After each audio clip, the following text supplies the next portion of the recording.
नमस्कार, मैं हूं नरेंद्र तिवारी और आप देख रहे हैं जनपहल न्यूज। इस वक्त हम हैं हरिद्वार के कनखल में। कनखल राजा दक्ष की नगरी हुआ करती थी और यहाँ राजा दक्ष का शासन हुआ करता था। ये ऊपर देखेंगे बोर्ड पर जैसे लिखा है दक्षेश्वर महादेव मंदिर श्री पंचायती अखाड़ा महानिर्माण कनखल हरिद्वार। तो ये दक्ष आश्रम है और इसमें हम चलेंगे आगे तो आपको दर्शन कराएंगे पूरे कि दक्ष आश्रम में है क्या क्या पूरा है। और देखिए यहाँ जब दर्शनार्थी आते हैं तो पार्किंग के लिए अंदर ही व्यवस्था है।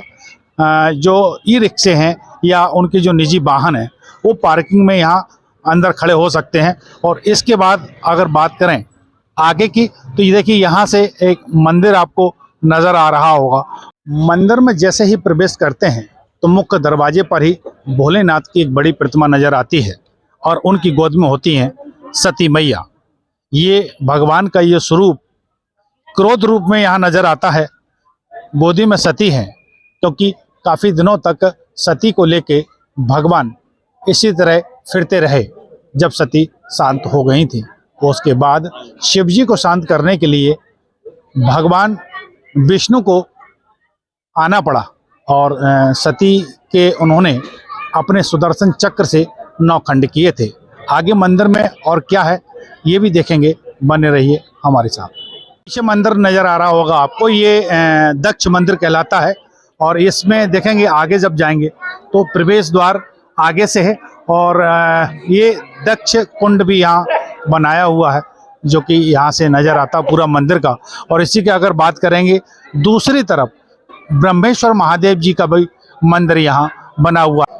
ये मंदिर में जाने के रास्ते की अगर बात करेंगे तो मंदिर में प्रवेश यहाँ से करते हैं। हम मंदिर में प्रवेश करें उससे पहले आपको ले चलेंगे गंगा के किनारे, जो कि यहाँ से गंगा जी की धारा बह रही है लगातार। उसके पहले दर्शन कराएंगे और गंगा जी के दर्शन के बाद फिर आपको ले चलेंगे दक्ष मंदिर के अंदर और दक्ष मंदिर में जो मूर्ति है वो भी आपको दर्शन कराएंगे। और गंगा जी का एक प्राचीन मंदिर भी यहाँ है, उसके भी आपको हम दर्शन कराएंगे। लेकिन उससे पहले कराते हैं आपको दक्ष मंदिर कनखल से जो गंगा जी यहाँ बह रही हैं उनके यहाँ से दर्शन कराएंगे। देखिएगा ये किस तरह से गंगा जी का यहाँ बेग नज़र आता है इस घाट पर। और यहाँ श्रद्धालु जी भी बहुत हैं, पूजा पाठ में यहाँ लगे हुए हैं। किस तरह से ये पूजा कर रहे हैं और भी दिखाएंगे थोड़ा हम। ये गंगा जी का पूरा किनारा यहाँ देखिए किस तरह से यहाँ लोग पहुँचे हैं और पूजा पाठ में यहाँ बिजी हैं। गंगा जी को अर्पित कर रहे हैं, दीप अर्पित कर रहे हैं। गंगा जी का ये किनारा, दक्ष मंदिर में गंगा जी का ये मंदिर है घाट के ही किनारे। और इस मंदिर का जीर्णोद्धार और गंगा जी की मूर्ति का अनावरण पंचायती अखाड़ा महानिर्माण के सेक्रेटरी महंत राजेंद्रपुरी जी महाराज ने कराया था, जो कि संवत 2029 में हुआ था। और 21 जून 1972 में श्री महंत गिरधर नारायणपुरी जो है ये बीजे के यहाँ लगा हुआ है, ऐसा है। और ये गंगा जी के किनारे ही गंगा जी का मंदिर, ये वो कुंड है जो दक्ष प्रजापति जो यहाँ हुए हैं उन्होंने ये कुंड का निर्माण यहाँ कराया था, ऐसा बताया जाता है। जब शुरुआत करते हैं मंदिर में जाने की यहाँ से श्रद्धालु तो इस कुंड से ही प्रवेश उनका होता है और कुंड के दर्शन करने के बाद ही वो आगे मंदिर के लिए बढ़ते हैं। ये मंदिर हम पहुँचे हैं और यहाँ के जो महंत जी हैं वो हमारे साथ, हम उनसे जान लेते हैं। महाराज जी इस स्थान के बारे में बताएं कि ये जो दक्षेश्वर महादेव है क्या कुछ महिमा है इनकी और कैसे इनकी स्थापना हुई। भगवान शिव की जो प्रथम पत्नी थी सती, उनका जन्म स्थान है। ब्रह्मा जी के जो मानस पुत्र थे राजा दक्ष, उनकी राजधानी है कनखल। तो उन्होंने एक यज्ञ का यहाँ आयोजन किया था जिसमें भगवान विष्णु जी और ब्रह्मा जी सब देवताओं को आमंत्रण दिया, लेकिन भगवान शिव को आमंत्रित नहीं किया। सती ने जब भगवान शिव से कहा कि मेरे पिताश्री यज्ञ कर रहे हैं और हमें चलना चाहिए, तब सती को भगवान शिव कहते हैं बिना आमंत्रण के, निमंत्रण के अपने किसी सगे संबंधी के यहाँ नहीं जाना चाहिए, लोकाचार व्यवहार में उचित नहीं है। लेकिन फिर भी अगर तुम हट करते हो तुम जा सकती हो। सती ने कहा हो सकता है पिताश्री कारणवश आमंत्रण देना भूल गए हो, लेकिन फिर भी मेरी इच्छा है, हमें जाना चाहिए। भगवान ने कहा मैं नहीं, आपकी अगर इच्छा है तो आप जाओ। तो हट करके सती उस यज्ञशाला में जैसे ही प्रवेश करती हैं जी। तो वहाँ भगवान शिव के प्रति निंदात्मक शब्दों का प्रयोग हो रहा था और एक उपहास उड़ाया जा रहा था। उसको सुन करके भगवती सती ने विरोध जताया। राजा दक्ष को कहा कि आप ऐसा नहीं कर सकते पिताश्री, वो सारी सृष्टि के ब्रह्म हैं, भगवान शिव जो है संपूर्ण सृष्टि के मालिक हैं, उनके प्रति आपका ये भाव है, ये विनाश को निमंत्रण देने वाला है। लेकिन राजा दक्ष क्योंकि उस समय अभिमान में थे तो उन्होंने उस कन्या को भी कहा तुमको किसने बुलाया है, तुम चले जाओ वापिस। तो उसने कहा मैं अपने पति का अपमान सहन नहीं कर सकती हूँ। और भगवती सती ने अपने उस पंचभौतिक शरीर को यज्ञ कुंड में डाला। जैसे अग्नि से स्पर्श हुआ भगवान शिव की समाधि टूटी और क्रोध अग्नि से उन्होंने एक सिर की जटा से एक गण को पैदा किया जिसका नाम था वीरभद्र। तो वीरभद्र भगवान शिव का ही संपूर्ण क्रोध था और उसको आदेश दिया कि तुम जाओ उस मूर्ख राजा के यज्ञ को विध्वंस करो और उसे मृत्युदंड की सजा दो। तो वीरभद्र ने कैलाश से आकर के सर्वप्रथम जो आचार्य थे यज्ञ के भृगु ऋषि उनको प्रताड़ित किया और राजा दक्ष का सिर जो है त्रिशूल से छेदन कर दिया और सारा यज्ञ विध्वंस कर दिया और भगवती सती के शरीर को बाहर निकाला। तो भगवान शिव स्वयं आते हैं और उस अध जले शरीर को लेकर वो एक विक्षिप्त अवस्था में पृथ्वी पर भ्रमण करते हैं। तो भगवान विष्णु जी अपने सुदर्शन चक्र से उसके अंगों का छेदन करते हैं। जहाँ जहाँ अंग गिरे हैं वहाँ वहाँ शक्तिपीठ बनी है।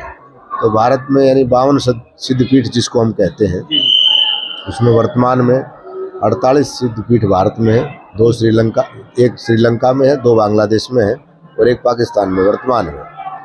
उसके बाद में भगवान विष्णु जी और ब्रह्मा की प्रार्थना के बाद भगवान शिव प्रसन्न होते हैं और पुनः राजा दक्ष को अभयदान दे करके, क्योंकि उनका सिर जो काटा गया था उसको मुंड को जो है यज्ञ में डाल दिया था वीरभद्र के द्वारा और वो जल गया था। तो किसी दूसरे जीव का सिर यानी बकरे का सिर काट करके राजा दक्ष को लगाया गया, पुनर्जीवित करके यज्ञ को पूर्ण करा करके भगवान शिव ने उन्हें आशीर्वाद दिया कि यहाँ नाम तुम्हारा रहेगा और शक्ति मेरी रहेगी। इसलिए इस भगवान शिव के विग्रह का नाम है दक्षेश्वर महादेव यानी दक्ष के ईश्वर। और ये पृथ्वी का पहला शिवलिंग है जिसकी आकृति पाताल मुखी है।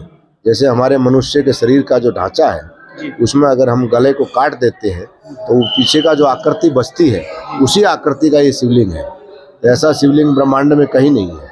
और क्योंकि ये प्रथम मनुष्य की जो संस्कृति जब पैदा हुई है तो उसी समय से प्रारंभ हुआ है, तो इसलिए ऐतिहासिक और पुराने का जो उल्लेख है कनखल नगरी का वो आता है और कनखल को भगवान शिव की ससुराल माना जाता है। आज भी जो जिज्ञासु उत्तराखंड की यात्रा पर आते हैं, हरिद्वार जो गंगा स्नान करते हैं, उन्हें अवश्य एक बार भगवान शिव के इस विग्रह का दर्शन करना चाहिए। और कांवड़ की जब यात्रा निकलती है तो उत्तर भारत के जो लोग हैं वो गंगा जल से भगवान दक्षेश्वर का अभिषेक करते हैं। आपके इस चैनल के माध्यम से मध्य प्रदेश सहित संपूर्ण भारतवर्ष के शिव भक्तों से मैं ये आह्वान करता हूँ कि एक बार अवश्य जब आप हरिद्वार आएँ तो भगवान दक्षेश्वर का दर्शन प्राप्त करें। आप इस जन पहल की सारी टीम को बहुत बहुत शुभकामना। भगवान शिव से मेरी प्रार्थना आपका परिवार सुखी रहे, मंगलमय रहे। बहुत बहुत बधाई। महाराज जी जानना चाहेंगे कि ये मंदिर में प्रवेश करने से पहले जो यज्ञ की कुंडी बनी है वो क्या उसी जो कथा है उसी से जुड़ी? बिल्कुल बिल्कुल। जो यज्ञ कुंड बना है उसमें आज भी अगर हम बहुत समय उसको खाली रखते हैं क्योंकि उसमें संध्या और प्रभात में जल भरा जाता है तो उसमें आज भी हीटिंग महसूस होती है, गर्मी की उष्मा जो होती है। तो इसलिए वो प्राकृतिक रूप से स्थान वही है, बाह्य जो आवरण है वो समय समय पर चेंज होता रहता है और ये प्रकृति का नियम है। जैसे मंदिर का जो वर्तमान आकृति है वो लगभग सन 60-61 में नया मंदिर बना, बाढ़ के कारण थोड़ा मंदिर स्थित हुआ। मूल जो विग्रह का स्थान है गर्भगृह वो वहीं रहता है। बिल्कुल। ये जो मंदिर है इसके बारे में जो कथा यहाँ की पौराणिक गाथाओं में भी सुनने को मिलती है, अभी जैसा महाराज जी ने बताया है उस कथा के अनुसार ये अद्वितीय यहाँ शिव मंदिर है जहाँ की मनुष्य का जो धड़ होता है, गले से ऊपर वाला जो सिर का हिस्सा होता है उसके दर्शन यहाँ नहीं होते हैं, बाकी का दर्शन यहाँ अपन शिवलिंग में कर पाते हैं। दक्षेश्वर महादेव मंदिर परिसर में एक रुद्राक्ष का पेड़ भी लगा हुआ है। अभी इसमें रुद्राक्ष कच्चे और हरे रंग में दिखाई देते हैं। भगवान शिव की ससुराल का आपने ये नज़ारा देखा और उनके मंदिर का स्थान भी देखा है आपने, जहाँ सती जिस कुंड में अग्नि को अपने आप को सौंपा था सती ने, भगवान शिव की कहना चाहिए अवहेलना होने पर भगवान शिव को जो सम्मान नहीं दिया राजा दक्ष ने, उसके बाद सती अग्नि कुंड को समर्पित कर दिया था अपने आप को। उस स्थान के बारे में आपने जाना। हरिद्वार के एक नए स्थान के बारे में फिर होंगे आपसे रूबरू। तब तक के लिए दीजिए इजाज़त। कैमरा सहयोगी संजीव साहू के साथ नरेंद्र तिवारी, जनपहल न्यूज़, हरिद्वार।